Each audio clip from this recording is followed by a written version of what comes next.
Happy Christmas Eve! This time last year we were looking forward to kicking 2020 to the curb in hopes of better times ahead. I think we all knew in the back of our minds that this year wasn't exactly going to be a cakewalk. Instead, it was like 2021 was standing in the wings saying, "Hold my beer." And what a year it's been. It seems as if every day one of us walks in the door exclaiming something to the effect of, "People have lost their minds. Acting a fool" could be the theme for this past year. Even though it has felt safer to get out and about, many days you poke your head out the door, take a look around and think, nope. We totally get it. We get it. With all the terrible and often scary things happening around us, things that are often beyond our control, I think collectively, on some level, everyone is afraid, whether we want to admit it, and some of us just aren't handling it very well. We're not immune. Some days we're barely keeping it together ourselves. Moving forward into 2022, I have no disillusions that things will magically get better, but I have a plan. My plan is to actively and purposely focus on finding joy in the little things.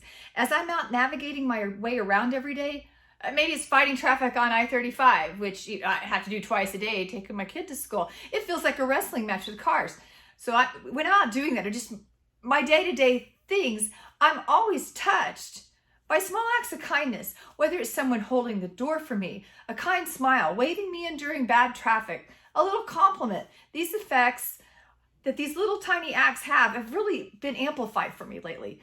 We truly realize how much joy the 24 days brings to our viewers. Even though it is a ton of work during a very busy time of year, the mission of delivering this joy, that's what keeps us going.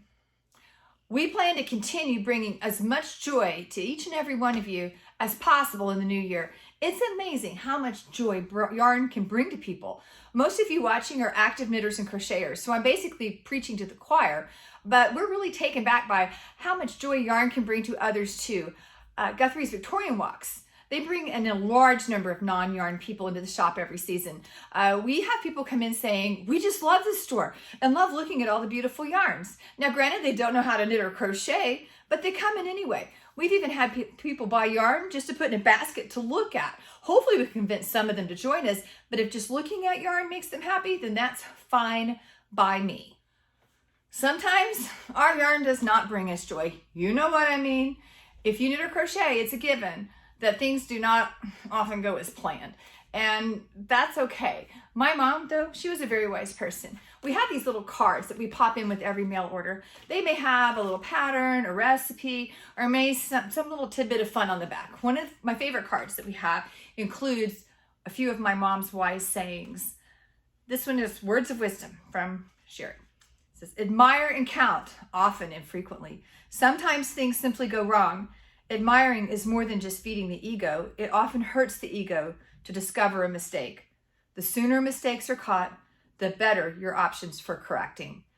I mean, I think these words apply beyond knitting and crochet projects and can be applied to day-to-day life. Even when our project is giving us the opposite of joy, it provides a safe space to channel our frustrations, often stemming from somewhere else. Plus, our projects are a problem that we can solve. You may need to reach out for a little help, but solutions are within your control, and that can be a very good feeling. Keep knitting and crocheting, everyone. If you don't know how, we welcome you to take a class and learn. We are part of an amazing community. This craft has exponential benefits to your well-being and mental health, plus so much more. I think there are few communities that are more diverse than knitting and crocheters. It is a very, very large umbrella. Although we are not immune from the discourse that often accompanies such a large, broad group, yarn is the thread that ties us all together, and yarn can accomplish some amazing things. We truly hope the 24 days of SWAC has brought a little joy to your holiday season, and we want to spread just a little bit more your way. Leave a comment on today's blog post. What little thing brings you joy? Everyone who comments will get a little joy emailed to them in return. I'm not going to say what the little thing is. You have to wait till Christmas Day to find out. But be sure to comment. You have until 8 a.m. tomorrow. That's the cutoff. And you will get your name on Santa's list. And watch for your joy. Merry Christmas, everyone.